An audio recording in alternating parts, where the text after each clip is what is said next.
ঈশ্বর কি তোমার আমার মিলন লিখতে পারতো না?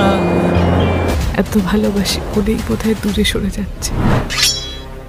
এইবার আসি দরদ মুভির কাছে।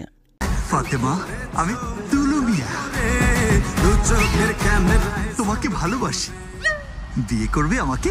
ছবির নাম দরদ, যেখানে অভিনয় করেছেন শাকিব খান এবং যার বিপরীতে অভিনয় করেছেন সোনালী চৌহান। তুমি তো বললে থানায় গিয়ে সব দোষ স্বীকার করবে। জান, স্যারেন্ডারে যখন করব তখন ভিলেন হিরো সেজেই করব। দরদ ছবিটি রচনা ও পরিচালনা করেছেন অনন্য মামুন। এই ছবিটির মুক্তি তারিখ ছিল 15 নভেম্বর 2024।